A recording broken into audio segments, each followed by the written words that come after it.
Quinta-feira. Prepare o seu coração, que promete. Salve, família vascaína! No momento que estou gravando esse vídeo, 2h26 da tarde, boa tarde, uma excelente segunda-feira, um dia abençoado para todos nós. Eu já estou com um leve nervosismo nessa segunda-feira, porque assim, quero muito passar, cara, muito passar. Na quinta-feira a gente precisa disso, cara, precisa muita coisa dessa classificação. Ai, se Deus quiser, vai dar tudo certo. Mas nesse vídeo, família, a gente vai resenhar um pouco aí sobre essa partida, até trazendo aqui uma visão de um torcedor do bairro, né, falando que está muito confiante para classificar na quinta-feira, e coloca um detalhe nessa confiança, que é a parte defensiva do Vasco. E a gente vai trocar uma ideia sobre isso, até analisando o trabalho do Fernando Diniz. Quero falar aqui com vocês também sobre o Barros, trazendo um vídeo aqui bem legal do Bernardo, falar um pouco também do JP e do Ryan, porque parece que continua a campanha lá, né, dos torcedores do Al Hilal para levar o Ryan para a Arábia Saudita, e o Jorginho, treinador do Vasco, passou pelo Vasco também, tem uma opinião ali sobre o atual momento do clube, Pedrinho, rivais, né, zona de rebaixamento, para a gente debater aqui nessa segunda-feira. Eu não estava nervoso, mas sentei aqui para gravar o vídeo, né, meio que acelera um pouco aqui as coisas. Né? Será que vai ser o ano do milagre? Ai, meu Deus, eu conversei muito com vocês sobre isso, né? O ano do milagre eu tava achando que ia ser na Sul-Americana, mas sei lá, né? Vamos lá, família. Mas antes, deixa eu te pedir aquela moral. Se não for inscrito aqui no canal Vasco em Família, se inscreve, deixa o like, ativa o sininho para não perder os próximos vídeos, comenta e hypa o nosso vídeo para fortalecer o trabalho do Thiagão. E deixa eu falar aqui também da Golcase, parceira do canal. Vou deixar aqui o nosso cupom e também o QR Code para te facilitar. A partir de agora eu vou deixar aqui também no primeiro comentário fixado o site da Golcase. Você pode clicar aqui no link e vai lá diretamente, né, para o site. E eu tenho certeza que você entrando no site da Golcase, você vai comprar. Seja capinha personalizada do nosso Vascão, garrafa para o seu dia a dia, academia, trabalho, tem bolsa térmica, mochila, né, mala para viagem, tem de tudo e com muita qualidade lá na Golcase, mas fortalece demais. Thiagão, quero comprar na Golcase, esposa, namorada, marido, namorado, fortalece aí que ajuda demais aqui o nosso trabalho. Você comprando na Golcase, utiliza aqui o nosso cupom Família Vasco, vai estar fortalecendo demais esse belo gosto. Vamos seguir a nossa resenha. E eu já queria começar com esse vídeo do Bernardo, né, falando sobre o Barros, né, que nas últimas duas partidas aí com a camisa do Vascão jogou muita bola, né, contra o Botafogo e também contra o Sport, e vem aí com certeza passando a seguinte mensagem para Fernando Diniz e para o torcedor vascaíno: eu sou titular. Olha só. Tribo dos Pancararus para destaque do Vasco. Cauã Barros tem uma linda história de vida e depois de muitas incertezas vira destaque no Cruz Maltino. Cauã Barros é de Pernambuco, indígena da etnia dos Pancararus. Seu pai começou a perceber que ele era muito melhor que os outros meninos da tribo e começou a levar o pequeno Cauã a fazer testes pelo Brasil. E foi assim que chegou no Primavera, e ainda aos 15 anos os olheiros do Vasco ficaram de olho e contrataram ele. Desde então foi crescendo e fazendo seu nome na base Cruz Maltino. Foi multicampeão, sempre sendo referência das categorias que ele estava. Estreou no profissional ainda aos 19 anos em 2023. Começou a ter certa sequência, mas parecia que a hora não era certa. Então chega em 2024 e decidiram emprestar, e ele vai para a Série B jogar pelo Amazonas. Virou um titular absoluto do Amazonas e fez uma boa Série B. Em 2025 foi emprestado de novo para a segunda divisão pelo América Mineiro, e foi aí que perceberam que a Série B era pouco demais para ele. Tanto no estadual quanto na liga, mostrou uma qualidade muito acima da média, e o Vasco percebeu que a hora dele tinha chegado e chamou de volta. Antes de eu falar um pouquinho mais da minha opinião dele no Vasco, hoje eu sou o Bernardo. Pra você ter conteúdo assim todos os dias, já me segue aí, tamo junto. Cauã, desde que voltou ao Vasco, tem impressionado. E em questão de semanas já dá pra cravar que ele é um titular do time, que oferece um vigor físico, intensidade e uma qualidade defensiva que o meio de campo vascaíno precisava demais. Atende a todas as características. E agora o jovem também virou uma estrela da sua tribo, que faz questão de sempre acompanhar e prestigiar os clubes que ele tá jogando. A gente vê aqui foram momentos conturbados, né? Vamos dizer, esse momento agora do Vasco politicamente, aí vai o Pedrinho ganha, aí A SAF que estava mandando daqui a pouco não manda mais e não é fácil você conseguir dinheiro. O Vasco é uma potência enorme, impressionante. Quando a gente vai para o Nordeste, cara, o Nordeste para. Se tiver uma boa gestão, é o que a gente torce para que isso aconteça, que o Pedrinho, seja o Pedrinho, qualquer pessoa, possam permanecer durante muito tempo ali e fazer uma coisa justa, uma coisa séria, uma coisa bem organizada, porque tá muito difícil, né? A gente tá hoje com o Flamengo, que tem muito dinheiro, o Botafogo, que tem muito dinheiro, tá no momento aí meio conturbado, mas ainda tem muito dinheiro, e o Fluminense, que fez bons campeonatos, sendo campeão da Libertadores, agora fez uma boa campanha, ganhando uma boa grana, tá no momento melhor financeiramente do que o Vasco, e isso é um problema, porque em termos de contratações, você não tem essa flexibilidade realmente de poder trazer as peças que você gostaria. Então fica até certo ponto limitado. Mas eu acho que dá ainda para fazer um bom trabalho, dá para fugir ali, de sair dessa zona de desconforto ali próximo da zona de rebaixamento, que eu acho que tem capacidade e tem time para isso. Tá aí. Família, antes de falar um pouco sobre o Barros, deixa eu aproveitar esse gancho aí para mais uma vez falar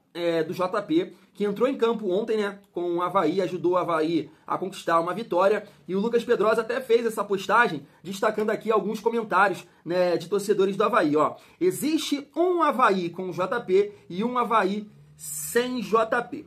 O que o senhor JP joga de bola é um negócio absurdo. O Avaí com ele é outro time. Tempos atrás ele não vinha bem, mas retomou a confiança e vem ajudando bastante. Crucial nesse momento que tanto precisamos dele. Tem outra aqui também, ó. Pode acontecer o resultado que for hoje, mas o Avaí com o JP é outro time. Tá aí, família, dificuldade para ler aqui, que eu tenho que arrumar esse celular, tá bem embaçado aqui, né? É por isso, mas vou arrumar aqui a tela dele essa semana. Então, família, interessante, né, o que tá acontecendo aí também com o JP, porque foi o que aconteceu com o Barros, até o ponto de o Cruzeiro, né, tentar a contratação do Barros. Então a gente espera aí que o JP no ano que vem ele possa ser uma peça importante aí pro Vasco. Eu acho que um detalhe importante também em tudo isso, cara, que a molecada, eu sei que assim é difícil, né, família? Eu não vou julgar ninguém, sabe por quê? Porque, poxa, molecada, né, a gente novo, né, outra parada da cabeça que a gente tem hoje. Então você com dinheiro no bolso, tirando uma onda, de repente você perde um pouco ali, né, tira o pezinho do chão, porque foi basicamente isso que falaram aí, né, que o JP não estava treinando bem no Vasco e tudo mais, e aí perdeu espaço. Não sei se é verdade, mas foi o papo que rolou aí, né, até o Pedrinho comentou em alguma coletiva dessa aí. Então a molecada, cara, precisa ter a cabeça no lugar, né? E eu não tô nem falando aqui dele como exemplo, porque me parece que sempre foi um bom profissional, não sei, assim, com questão de peso e tudo mais, mas ninguém fala, né, alguma coisa absurda, assim, do Andrei, né, que hoje tá sem clube, né? O Andrei que passou pelo Vasco, revelado no Vasco, na verdade, né? Aí Ceará, Curitiba, tava no Atlético e nesse momento tá sem clube, jogador novo. Então, assim, tem que aproveitar as oportunidades, tem que realmente se dedicar, porque, cara, a gente não sabe o dia de amanhã. Então a gente espera que o JP tá aproveitando essa oportunidade aí no Avaí e quando retornar, né, pro nosso Vascão, ter muita entrega, muita dedicação, porque talento a gente sabe, né, que ele tem. Em relação ao Barros, família, é um retorno importante, né, cara? E olha como é que é o futebol, né? Em 2 jogos o Barros meio que conquista ali o espaço dele, também passa essa mensagem pro torcedor que é um jogador importante, porque eu acho que, né, um entendimento geral entre nós que falta essa força pro Vasco, essa questão física que eu tanto falo aqui, e aí ele joga contra o Botafogo, partida difícil, até fiz um elogio aqui a ele falando que, pô, quantos anos você tem, Barros? E pelo amor de Deus, nessa partida contra o Botafogo, você parecia um cara que já passou por Champions, Copa do Mundo, não fez nada pra inventar. Ele entrou ali pra falar, cara, vou fazer o meu feijão com arroz, mas vai ser um feijão com arroz bem feito, então marcando, preenchendo espaço, cobertura, dividindo, ganhou várias no alto, e quando tinha a bola, né, tentava jogar, tanto que dá uma fatiada bonita lá pro Nuno. Então, assim, tem recurso, tem qualidade. E no jogo contra o Sport, mais uma, né, boa partida, uma partida defendendo bem ali, né, a defesa. O Vasco tomou um gol de bola parada, né, então assim, não passa muito por ele. Não sei também se ele estava marcando lá o Ramon, verdade eu não sei. E o outro gol foi de pênalti, né? E contra o Botafogo foi uma jogada de bola aérea. Mas ali ele tá protegendo bem. Então é um cara que tá mostrando a sua importância e vai ser fundamental nessa partida aí contra o Botafogo na casa deles, porque o Botafogo trabalha muito, né, os lados do campo e busca as movimentações para deixar ali o Savarino em condição de chutar. O Nilton também, que jogou contra o RB Bragantino, por exemplo. Vendo, né, a galera do Botafogo, eu gosto de acompanhar pra gente também conseguir fazer aqui os nossos vídeos e analisar o adversário. Então foi muito nesse sentido, né? O Botafogo trabalha, né, pelos lados do campo, com os pontas e os laterais ali encostando, e aí consegue achar alguns espaços nesse meio do campo para finalizar. Foi o que aconteceu contra o RB Bragantino, teve um gol do Savarino e teve um gol também do Nilton nessa entrada da área. A gente sabe que o Vasco tem muita dificuldade para para proteger esse setor. Então uma boa partida do Barros vai ser fundamental, família. E aí aquele debate que a gente tem aqui também, né, teve aqui em alguns vídeos, poxa, de repente se o Vasco tivesse sim ali o Cuesta, não pode jogar, eu sei, mas o Maurício Lemos ou o próprio Oliveira, com a confiança do Diniz, né, para jogar essa partida, poderia ser, né, uma opção, porque a gente não sabe também se o Tietchan tá 100%. Colocar um zagueiro lá pelo lado direito e competir, né? Competir ali no meio campo, brigar com dois volantes, Hugo Moura e Barros. Eu sei que muita gente pode falar, mas poxa, Thiago, vai perder, né, o segundo volante, o cara que vai ajudar ali, auxiliar na construção junto com o Felipe Coutinho. Felipe Coutinho, né, pode ficar sobrecarregado. É verdade. Mas, né, de repente, não sei, para iniciar a partida, você entender o jogo, né, conseguir se defender bem, porque o Vasco não pode, né, tomar gols e jogando em casa, fazer o time do Botafogo crescer, de repente é uma estratégia. E aí no decorrer da partida, você entendendo o jogo, de repente você poderia, né, colocar ali um segundo volante e um time mais ofensivo. Mas isso é, né, tudo estratégia de jogo e a gente sabe que o Diniz ele é muito bem pago para isso, né, família vascaína. E aí, rapidamente, aproveitando o gancho, né, da galera da base do Vasco, tá aqui, né, mais uma vez, os torcedores do Al Hilal fazem campanha para que o clube contrate Ryan. É isso, mas, né, o Ryan não vai sair do Vasco nessa janela, porque na janela lá da Arábia Saudita, né, fecha, até repercutir aqui com vocês, né, não sei se é dia 10, 8... 12, é por aí, família. Então, estão perturbando lá para botar um papel colorido e levar o Ryan. E não pode, né? A gente não pode perder o Ryan. Até brinquei aqui com vocês, repercuti também com vocês uma dinâmica que o GE fez lá, tipo uma enquete, né? Qual seria o seu time titular para encarar o Botafogo? E me surpreendeu a quantidade de votos do Ryan. Na votação ali, o Ryan perde a vaga no time titular. Isso me surpreendeu, cara. Sinceramente, porque assim... É pra você ver, né? Cada um tem a sua visão, cada um tem a sua opinião realmente. Por isso, cara, você não pode chamar ninguém de burro, você não sabe nada, porque cada um tem a forma de ver futebol, cara. Na minha cabeça é uma loucura. Tirar o Ryan hoje do time titular para o Thiagão, loucura, pô. Loucura. E aí, assim, não é uma questão de perseguição ou, né, não gostar do cara, porque já me expliquei aqui algumas vezes. Mas o torcedor que prefere o Verratti ao Ryan, cara, eu discordo plenamente. Mas ele é o artilheiro do time. Cara, mas o Ryan é o diferente hoje da frente, cara. O Ryan é o diferente, não é o Verratti. Não é o Verratti. Cara, o Verratti tem quantos gols de pênalti aí na temporada? Isso precisa ser colocado também. Eu sei que o cara tem que ir lá, cravar, né? Mas isso é importante. Isso é um dado importante aqui na nossa resenha. Porque os últimos 4 gols do Verratti, 3 foram de pênalti. 3 foram de pênalti. Ryan bateu um pênalti aí na temporada que foi contra o Santos. O resto é gol arrastando, porrando pro gol. É um cara que traz uma dinâmica para esse ataque do Vasco. Por exemplo, no jogo contra o Botafogo, você preferiu o Verratti ao Ryan? Eu não consigo entender não. Aí pode me chamar de aprendiz mesmo, assim, respeito a opinião, tá, beleza, mas eu prefiro ficar assim, pra alguns, né, que falam que eu sou isso, sou aquilo, burro, aprendiz, eu prefiro ser aprendiz, eu prefiro ser burro, eu prefiro realmente ficar com o meu mundinho aqui da Disney, da Alice das Maravilhas, do que, barrar o Ryan do time do Vasco. Não faz sentido nenhum, mas a galera votou lá, né, e respeito, beleza, mas, né, como a gente é família aqui, tô comentando com vocês, não existe um Vasco sem Ryan hoje, na minha cabeça, bom?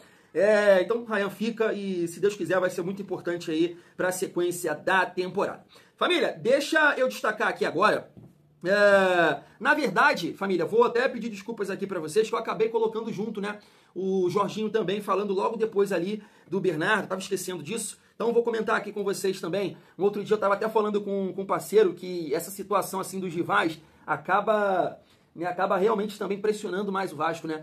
Porque o Flamengo, claro, estava numa fase ali boa de conquistas, mas aí vai em 23, o Fluminense ganha, 24 acontece o que aconteceu aí com o Botafogo, e não dá para negar, né, que o momento desses 3 times, hoje, eles estão, quero dizer, na parte financeira, tá?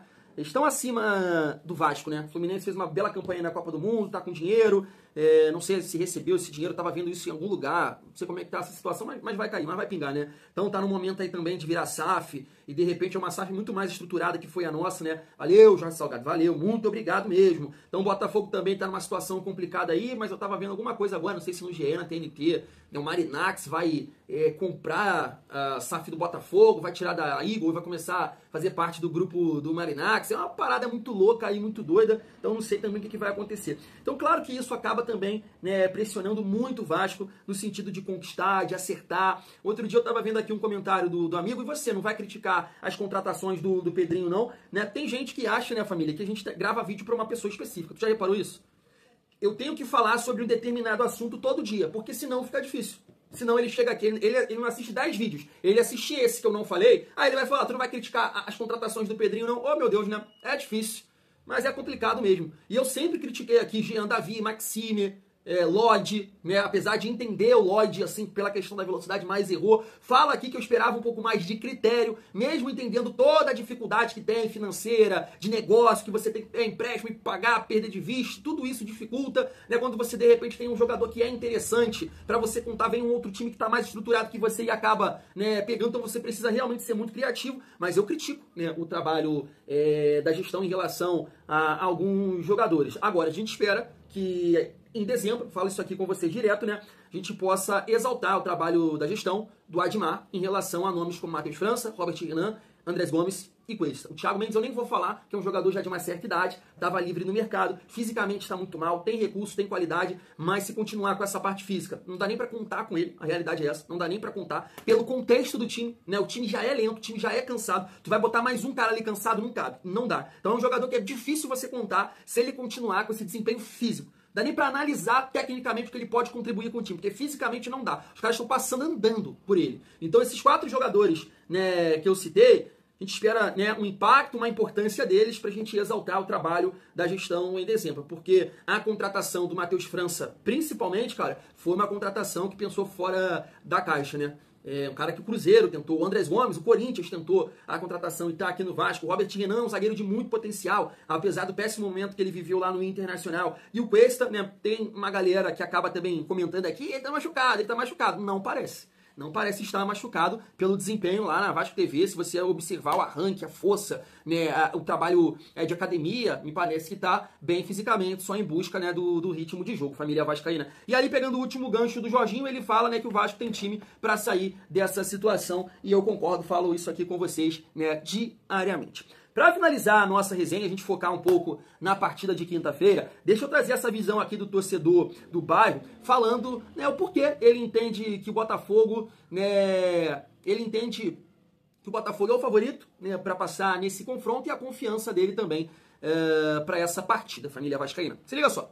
Eu acredito que o Botafogo tem grandes condições de vencer esse jogo no Newton Santos e se classificar para as semifinais da Copa do Brasil. O Vasco ultimamente é um time que tem tomado bastante gols. A gente tem visto que, mesmo em vitórias, eles acabam tomando 2 gols do Sport, por exemplo. Tomaram 3 gols do Corinthians dentro de casa, tomaram 2 gols do Juventude. E é uma equipe que tem bastante lesão ultimamente. Agosto foi o mês que o Vasco mais teve lesões desde 2020. E acabaram de perder o volante Jair, aquele que fez o gol na partida de ida. Isso pode dificultar um pouco o esquema do Fernando Diniz. A gente sabe que o técnico preza muito ali pela saída de bola, pela condição física. Os jogadores precisam ser muito brigadores, eles precisam ter condição de ir fazer uma linha alta e quando o Vasco tem muitas lesões, quando o time acaba perdendo isso, ele fica um pouco perdido e não tem muito o que fazer em relação aos reservas. Ele vai ter que ver o que será feito, se ele vai colocar alguém improvisado, se ele vai colocar alguém da zaga, se ele vai colocar alguém sub-20, mas o importante é que, diferente do Vasco, o Botafogo está bem nessa parte de lesões. Tá aí, família, eu tenho 2 pontos para destacar,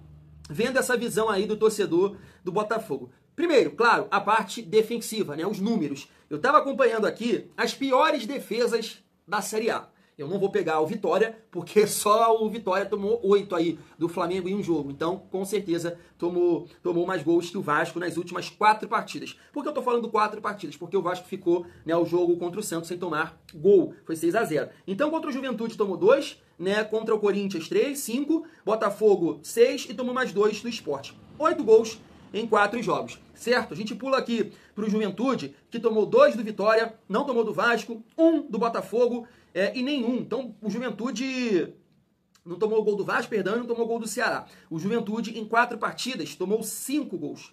É a pior defesa da Série A, disparado, né? E aí o Fortaleza, não, perdão, o Sport. O Sport é o único que empata com o Vasco, né? 2 gols do São Paulo, 3 do Palmeiras e 3 do Vasco, né? O Vasco não consegue nem nisso estar à frente aqui nos últimos jogos. 8 gols, assim como o Vasco. E o Fortaleza tomou 7. 2 do Fluminense, 2 do Vélez, 4, 1 do Mirassol, 5 e 2 do Internacional. 7, tomou 7, não é isso? Tava confundindo com o Sport.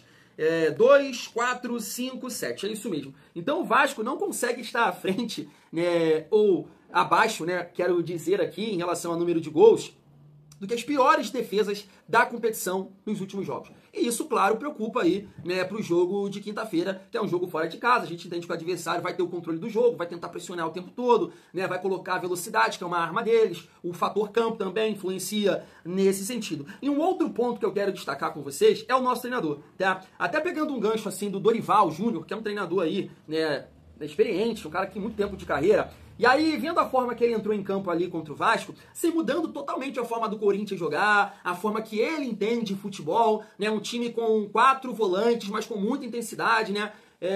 Preenchendo ali o meio-campo, pressionando o tempo todo, não deixando essa linha de passe, o Vasco ter tranquilidade para trocar passes, para tentar chegar no gol adversário. E isso me chamou a atenção, porque assim, mesmo sendo um treinador rodado, vitorioso, que conquistou aí vários títulos, né, ele tem a consciência que, poxa, não vou jogar, até pelas dificuldades também, né, lesões e tudo mais, suspensões ali daquele jogo.